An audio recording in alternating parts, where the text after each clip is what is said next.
A Christmas Carol by Charles Dickens. Stave 1. Marley's Ghost. Marley was dead, to begin with. There is no doubt whatever about that. The register of his burial was signed by the clergyman, the clerk, the undertaker, and the chief mourner. Scrooge signed it, and Scrooge's name was as good upon change for anything he chose to put his hand to. Old Marley was as dead as a doornail. Mind, I don't mean to say that I know of my own knowledge what there is particularly dead about a doornail. I might have been inclined myself to regard a coffin nail as the deadest piece of ironmongery in the trade, but the wisdom of our ancestors is in the simile, and my unhallowed hands shall not disturb it, or the country is done for. You will therefore permit me to repeat emphatically that Marley was as dead as a doornail. Scrooge knew he was dead? Of course he did. How could it be otherwise? Scrooge and he were partners for I don't know how many years. Scrooge was his sole executor, his sole administrator, his sole assign, his sole residuary legatee, his sole friend and sole mourner. And even Scrooge was not so dreadfully cut up by the sad event, but that he was an excellent man of business on the very day of the funeral, and solemnized it with an undoubted bargain. The mention of Marley's funeral brings me back to the point that I started from. There is no doubt that Marley was dead. This must be distinctly understood, or nothing wonderful can come of the story I'm going to relate. If we were not perfectly convinced that Hamlet's father died before the play began, there would be nothing more remarkable in his taking a stroll at night, in an easterly wind, upon his own ramparts, than there would be in any other middle-aged gentleman rashly turning out after dark in a breezy spot, say St. Paul's churchyard, for instance, literally to astonish his son's weak mind. Scrooge never painted out old Marley's name. There it stood years afterwards above the warehouse door, Scrooge and Marley. The firm was known as Scrooge and Marley. Sometimes people new to the business called Scrooge Scrooge, and sometimes Marley, but he answered to both names. It was all the same to him. Oh, but he was a tight-fisted hand at the grindstone, Scrooge, a squeezing, wrenching, grasping, scraping, clutching, covetous old sinner. Hard and sharp as flint, from which no steel has ever struck out generous fire, secret and self-contained, and solitary as an oyster. The cold within him froze his old features, nipped his pointed nose, shriveled his cheek, stiffened his gait, made his eyes red, his thin lips blue, and spoke out shrewdly in his grating voice. A frosty rime was on his head, and on his eyebrows, and his wiry chin. He carried his own low temperature always about with him. He iced his office in the dog days, and didn't thaw it 1 degree at Christmas. External heat and cold had little influence on Scrooge. No warmth could warm, no wintry weather chill him. No wind that blew was bitterer than he, no falling snow was more intent upon its purpose, no pelting rain less open to entreaty. Foul weather didn't know where to have him. The heaviest rain and snow and hail and sleet could boast of the advantage over him in only one respect. They often came down handsomely, and Scrooge never did. Nobody ever stopped him in the street to say, with gladsome looks, "My dear Scrooge, how are you? When will you come to see me?" No beggars implored him to bestow a trifle. No children asked him what it was o'clock. No man or woman ever once in all his life inquired the way to such and such a place of Scrooge. Even the blind men's dogs appeared to know him, and when they saw him coming on, would tug their owners into doorways and up courts, and then would wag their tails as though they said, "No eye at all is better than an evil eye, dark master." But what did Scrooge care? It was the very thing he liked. To edge his way along the crowded paths of life, warning all human sympathy to keep its distance, was what the knowing ones called nuts to Scrooge. Once upon a time, of all the good days in the year, on Christmas Eve, old Scrooge sat busy in his counting-house. It was cold and bleak, biting weather, foggy withal, and he could hear the people in the court outside go wheezing up and down, beating their hands upon their breasts and stamping their feet upon the pavement stones to warm them. The city clocks had only just gone 3, but it was quite dark already. It had not been light all day, and candles were flaring in the windows of the neighbouring offices like ruddy smears upon the palpable brown air. The fog came pouring in at every chink and keyhole, and was so dense without that, although the court was of the narrowest, the houses opposite were mere phantoms. To see the dingy cloud come drooping down, obscuring everything, one might have thought that nature lived hard by and was brewing on a large scale. The door of Scrooge's counting-house was open, that he might keep an eye upon his clerk, who, in a dismal little cell beyond, a sort of tank, was copying letters. Scrooge had a very small fire, but the clerk's fire was so very much smaller that it looked like one coal. But he couldn't replenish it, for Scrooge kept the coal box in his own room, and so surely as the clerk came in with the shovel, the master predicted that it would be necessary for them to part. Wherefore the clerk put on his white comforter and tried to warm himself at the candle, in which effort, not being a man of strong imagination, he failed. "A Merry Christmas, Uncle! God save you!" cried a cheerful voice. It was the voice of Scrooge's nephew, who came upon him so quickly that it was the first intimation he had of his approach. "Bah!" said Scrooge. "Humbug!" He had so heated himself with rapid walking in the fog and frost, this nephew of Scrooge's, that he was all in a glow. His face was ruddy and handsome, his eyes sparkled, and his breath smoked again. "Christmas a humbug, Uncle?" said Scrooge's nephew. "You don't mean that, I'm sure." "I do," said Scrooge. "Merry Christmas! What right have you to be merry? What reason have you to be merry? You are poor enough." "Come then," returned the nephew gaily. "What right have you to be dismal? What reason have you to be morose? You're rich enough." Scrooge, having no better answer ready on the spur of the moment, said "Bah!" again, and followed it up with "Humbug." "Don't be cross, Uncle," said the nephew. "What else can I be?" returned the uncle, "when I live in such a world of fools as this? Merry Christmas? Out upon Merry Christmas! What's Christmas time to you but by a time for paying bills without money, a time for finding yourself a year older, not an hour richer, a time for balancing your books and having every item in 'em through a round dozen of months presented dead against you? If I could work my will," said Scrooge indignantly, "every idiot who goes about with Merry Christmas on his lips should be boiled with his own pudding and buried with a stake of holly through his heart. He should." "Uncle!" pleaded the nephew. "Nephew," returned the uncle sternly, "keep Christmas in your own way, and let me keep it in mine." "Keep it?" repeated Scrooge's nephew. "But you don't keep it." "Let me leave it alone then," said Scrooge. "Much good may it do you. Much good it has ever done you."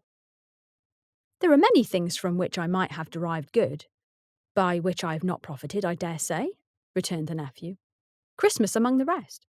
But I'm sure I've always thought of Christmas time, when it has come around, apart from the veneration due to its sacred name and origin, if anything belonging to it can be apart from that, as a good time, a kind, forgiving, charitable, pleasant time. The only time I know of, in the long calendar of the year, when men and women seem by one consent to open their shut-up hearts freely, and to think of people below them as if they really were fellow passengers to the grave, and not another race of creatures bound on other journeys. And therefore, Uncle, though it has never put a scrap of gold or silver in my pocket, I believe that it has done me good, and it will do me good, and I say, God bless it." The clerk in the tank involuntarily applauded. Becoming immediately sensible of the impropriety, he poked the fire and extinguished the last frail spark for ever. "Let me hear another sound from you," said Scrooge, "and you'll keep your Christmas by losing your situation. You're quite a powerful speaker, sir," he added, turning to his nephew. "I wonder you don't go to Parliament." "Don't be angry, Uncle. Come, dine with us tomorrow." Scrooge said that he would see him. Yes, indeed he did. He went the whole length of the expression and said that he would see him in the extremity first. "But why?" cried Scrooge's nephew. "Why?" "Why did you get married?" said Scrooge. "Because I fell in love." "Because you fell in love," growled Scrooge, as if that were the only one thing in the world more ridiculous than a Merry Christmas. "Nay, Uncle, but you never came to see me before that happened. Why give it as a reason for not coming now?" "Good afternoon," said Scrooge. "I want nothing from you. I ask nothing of you. Why cannot we be friends? Good afternoon, said Scrooge. I'm sorry with all my heart to find you so resolute. We have never had any quarrel to which I have been a party, but I've made the trials in homage to Christmas, and I'll keep my Christmas humour to the last.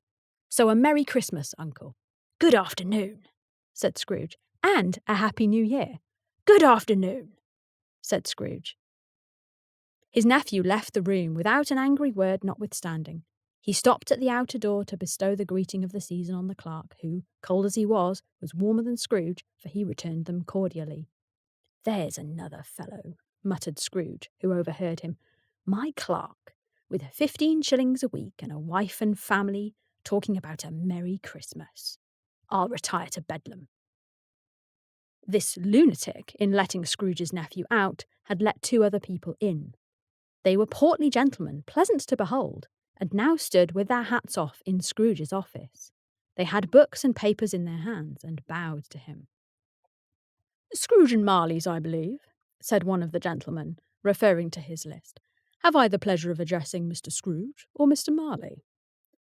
Mr. Marley has been dead these 7 years, Scrooge replied. He died 7 years ago this very night. We have no doubt his liberality is well represented by his surviving partner, said the gentleman, presenting his credentials. It certainly was, for they had been 2 kindred spirits. At the ominous word liberality, Scrooge frowned and shook his head and handed the credentials back. At this festive season of the year, Mr. Scrooge, said the gentleman, taking up a pen, it is more than usually desirable that we should make some slight provision for the poor and destitute, who suffer greatly at the present time. Many thousands are in want of common necessities.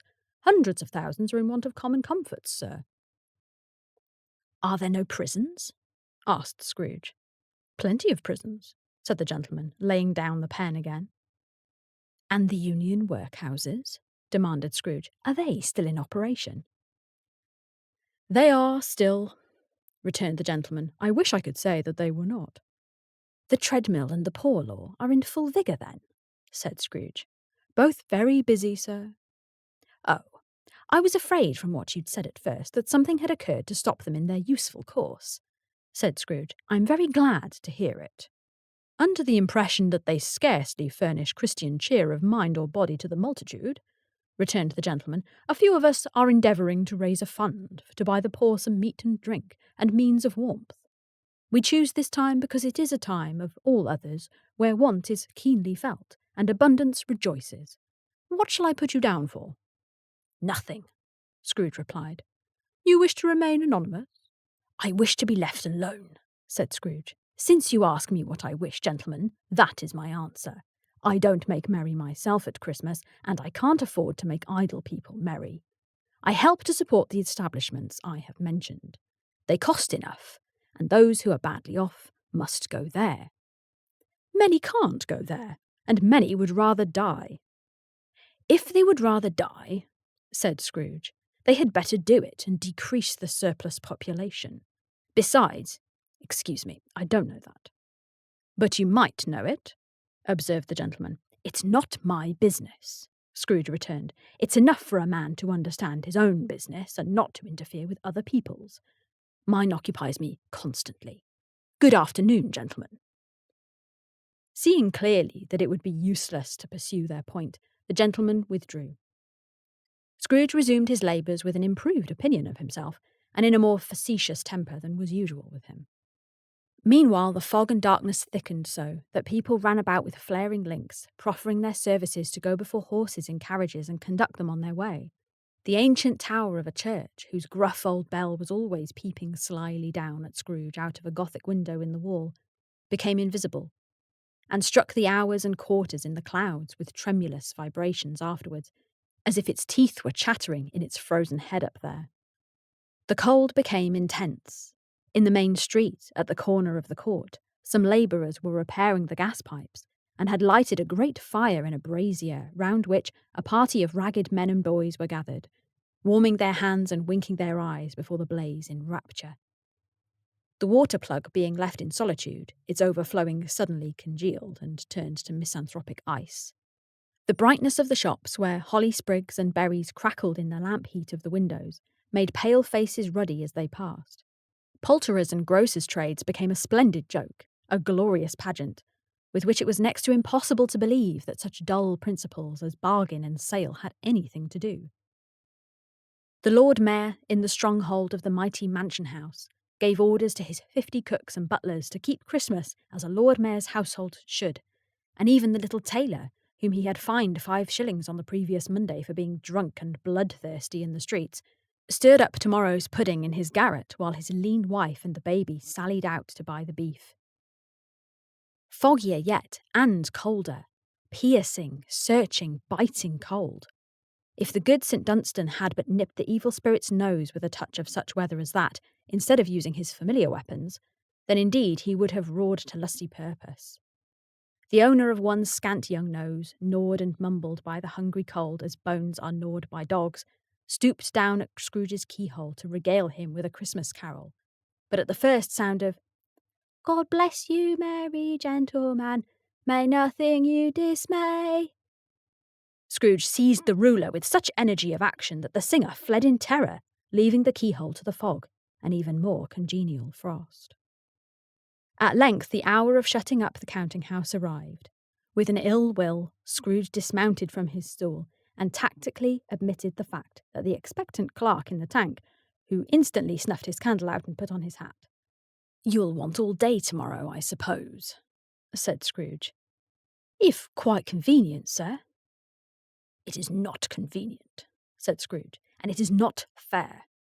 If I was to stop £0.50 for it, you'd think yourself ill-used, I'd be bound." The clerk smiled faintly. "And yet," said Scrooge, "you don't think me ill-used when I pay a day's wages for no work?" The clerk observed that it was only once a year.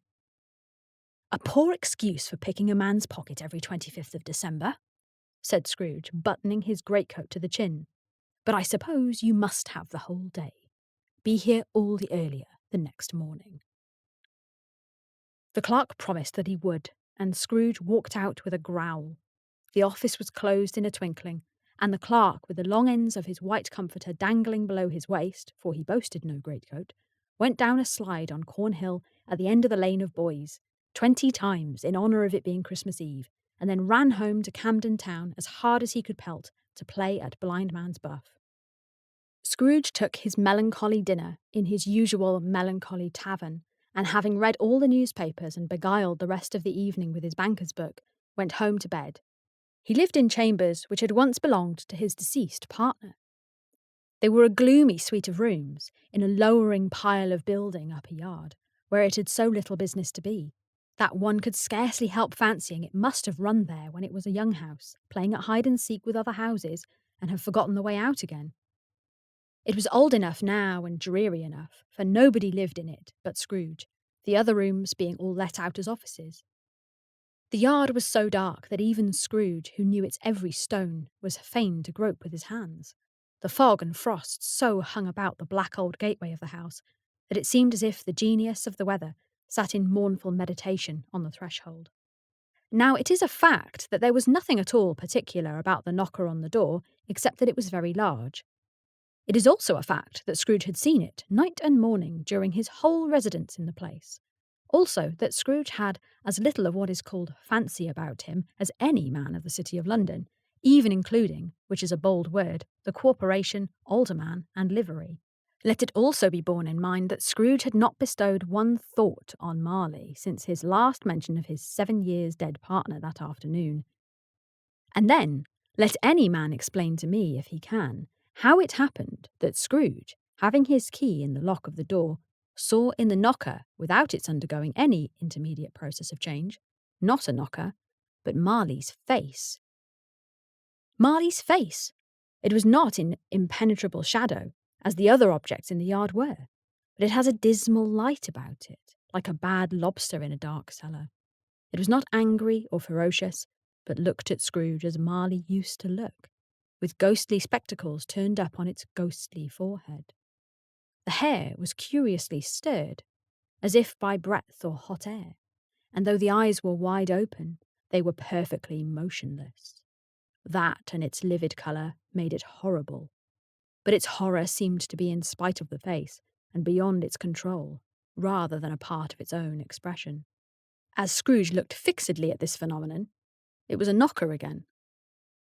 To say that he was not startled, or that his blood was not conscious of a terrible sensation of which it had been a stranger from infancy, would be untrue. But he put his hand upon the key he had relinquished, turned it sturdily, walked in, and lighted his candle. He did pause with a moment's irresolution before he shut the door, and he did look cautiously behind it.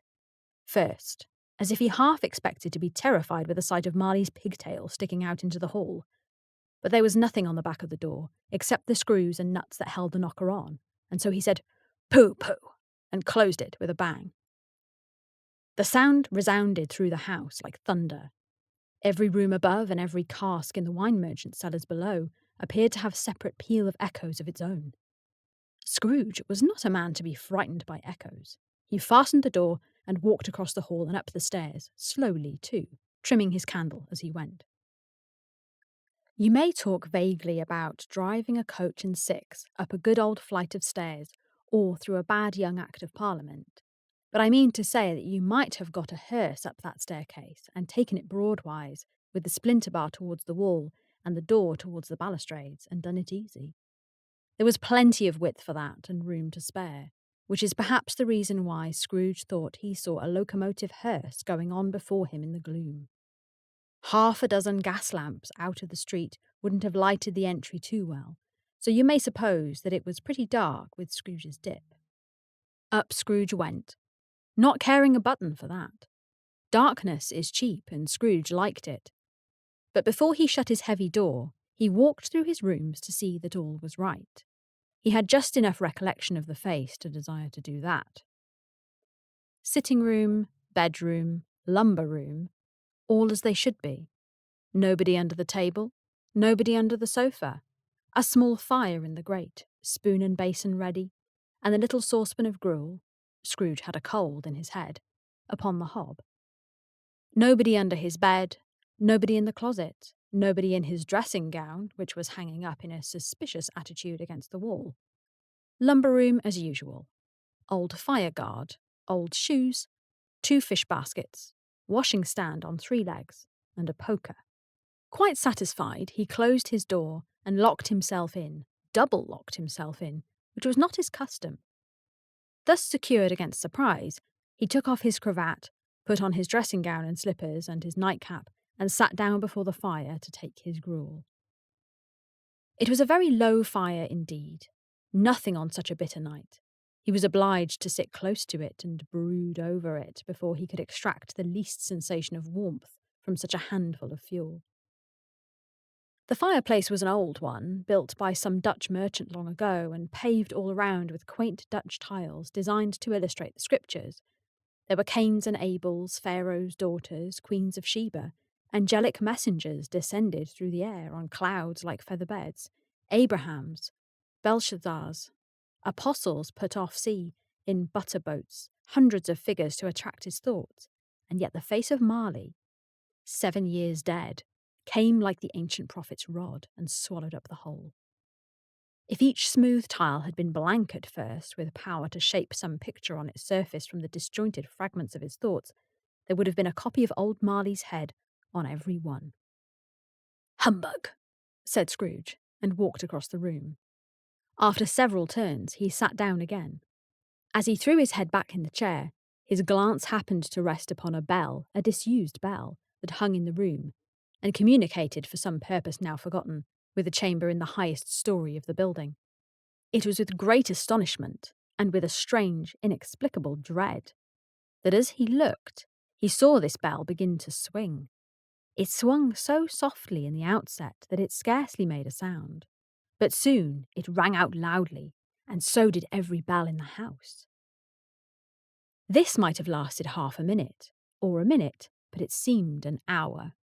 The bells ceased as they had begun together.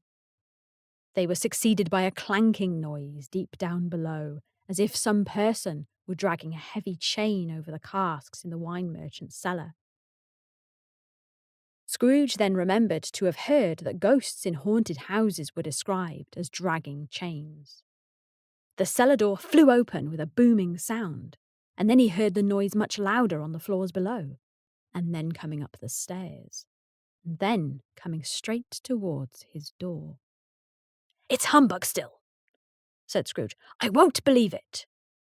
His colour changed, though, when, without a pause, it came on through the heavy door and passed into the room before his eyes. Upon its coming in, the dying flame leapt up, as though it cried, "I know him, Marley's ghost," and fell again. The same face, the very same. Marley in his pigtail, usual waistcoat, tights and boots, the tassels on the latter bristling like his pigtail, and his coat skirts and the hair upon his head. The chain he drew was clasped about his middle. It was long and wound about him like a tail, and it was made, for Scrooge observed it closely, of cash boxes, keys, padlocks, ledgers, deeds, and heavy purses wrought in steel. His body was transparent, so that Scrooge, observing him and looking through his waistcoat, could see the 2 buttons on his coat behind. Scrooge had often heard it said that Marley had no bowels, but he had never believed it until now. No, nor did he believe it even now, though he looked at the phantom through and through, and saw it standing before him, though he felt the chilling influence of its death-cold eyes and marked the very texture of the folded kerchief bound about its head and chin, which wrapper he had not observed before. He was still incredulous, and fought against his senses. "How now?" said Scrooge, caustic and cold as ever. "What do you want with me?" "Much." Marley's voice, no doubt about it. "Who are you?" "Ask me who I was." "Who were you, then?" said Scrooge, raising his voice. "You are particular, for a shade." He was going to say "to a shade," but substituted this as more appropriate. "In life, I was your partner, Jacob Marley." Can you sit down?" asked Scrooge, looking doubtfully at him. "I can." "Do it, then." Scrooge asked the question because he didn't know whether a ghost so transparent might find himself in a condition to take a chair, and felt that, in the event of it being impossible, it might involve the necessity of an embarrassing explanation. But the ghost sat down on the opposite side of the fireplace, as if he were quite used to it. "You don't believe in me," observed the ghost. "I don't," said Scrooge. "What evidence would you have of my reality beyond that of your own senses?" "I don't know," said Scrooge. "Why do you doubt your senses?" "Because," said Scrooge, "a little thing affects them. A slight disorder of the stomach makes them cheat. You may be an undigestive bit of beef, a blot of mustard, a crumb of cheese, a fragment of an underdone potato.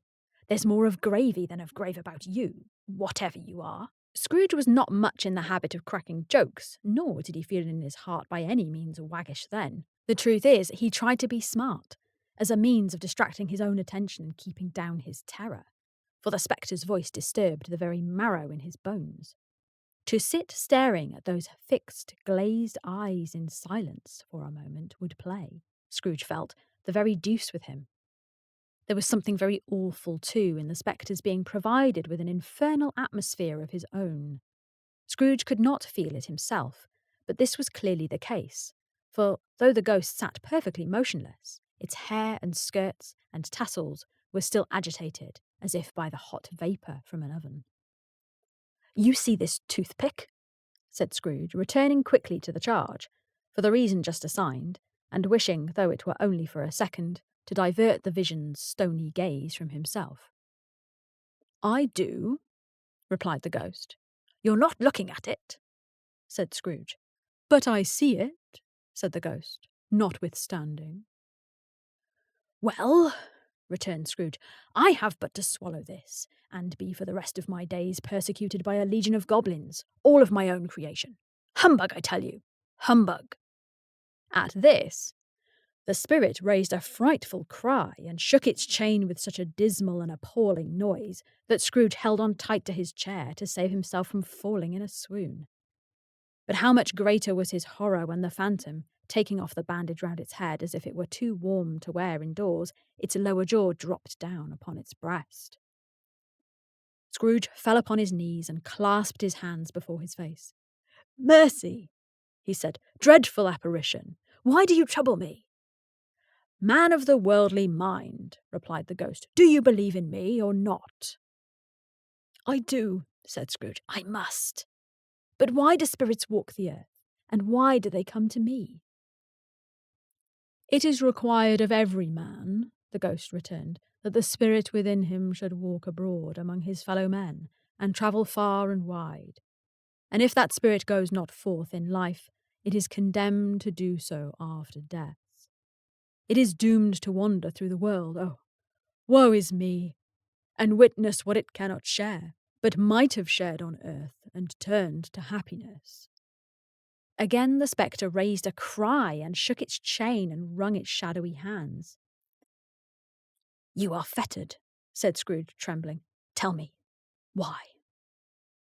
"I wear the chain I forged in life," replied the ghost. "I made it link by link and yard by yard.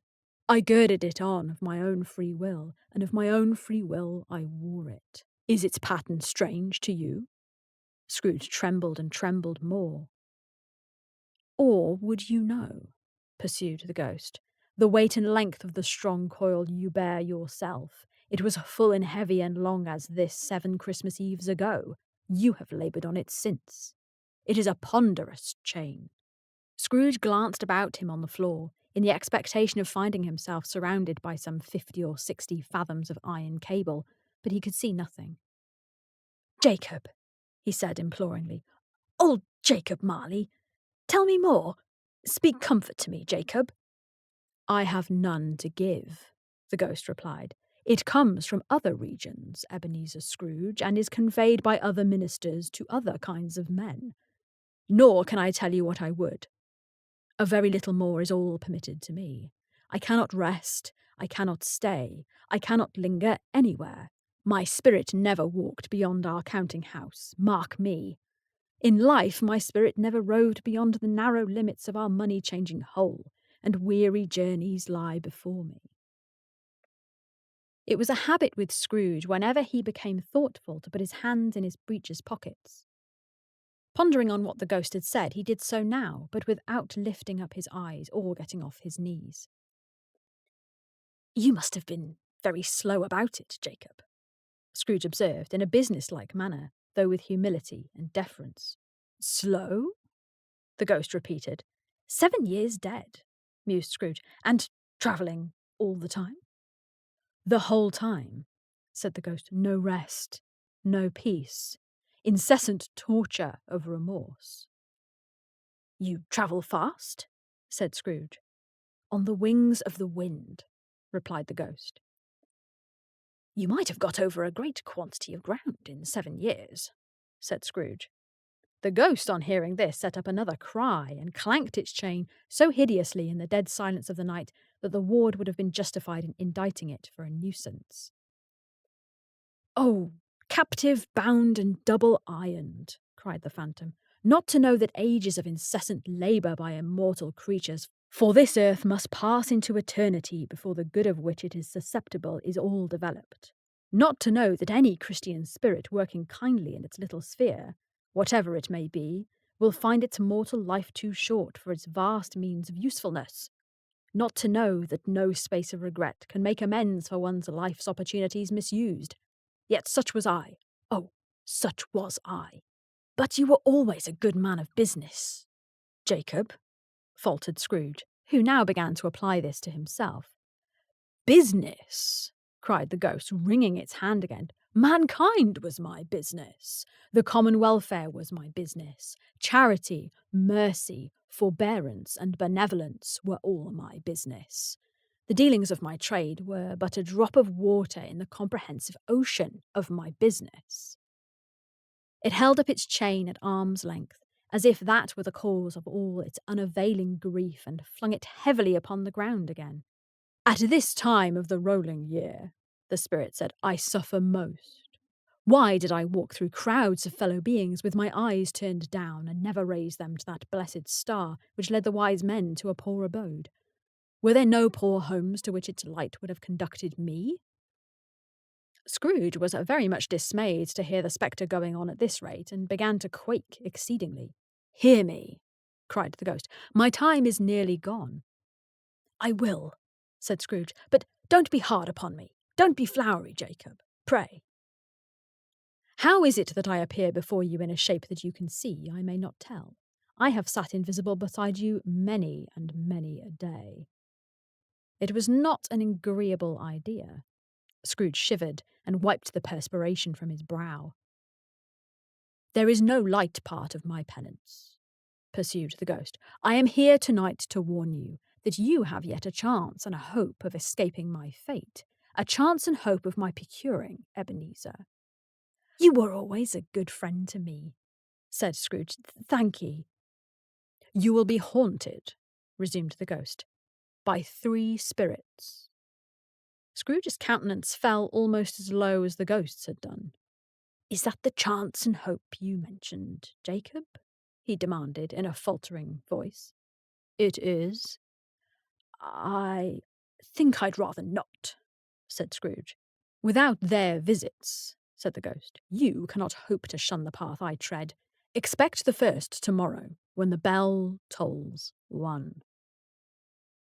"Couldn't I take 'em all at once and have it over, Jacob?"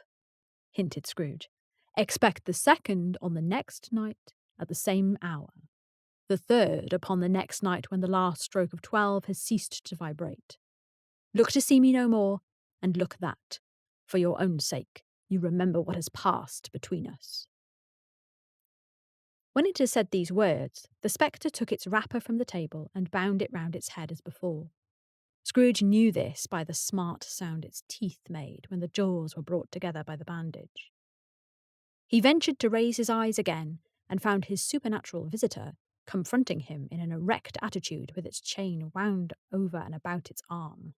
The apparition walked backwards from him, and at every step it took, the window raised itself a little, so that when the spectre reached it, it was wide open. It beckoned Scrooge to approach, which he did. When they were within 2 paces of each other, Marley's ghost held up its hand, warning him to come no nearer. Scrooge stopped. Not so much in obedience as in surprise and fear, for on the raising of the hand he became sensible of confused noises in the air, incoherent sounds of lamentation and regret, wailings inexpressibly sorrowful and self-accusatory. The spectre, after listening for a moment, joined in the mournful dirge and floated out upon the bleak, dark night. Scrooge followed to the window, desperate in his curiosity. He looked out. The air was filled with phantoms wandering hither and thither in restless haste and moaning as they went.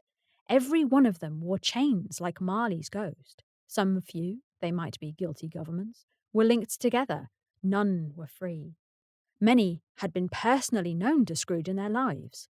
He had been quite familiar with one old ghost in a white waistcoat with a monstrous iron safe attached to its ankle, who cried piteously at being unable to assist a wretched woman with an infant, whom it saw below upon a doorstep.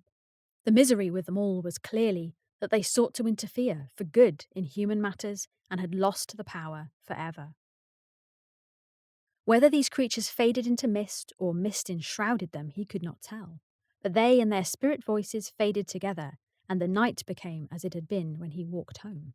Scrooge closed the window and examined the door by which the ghost had entered. It was double locked, as he had locked it with his own hands, and the bolts were undisturbed. He tried to say, "Humbug," but stopped at the first syllable. And being from the emotions he had undergone, or the fatigues of the day, or his glimpse of the invisible world, or the dull conversation of the ghost, or the lateness of the hour, much in need of repose, went straight to bed without undressing, and fell asleep upon the instant.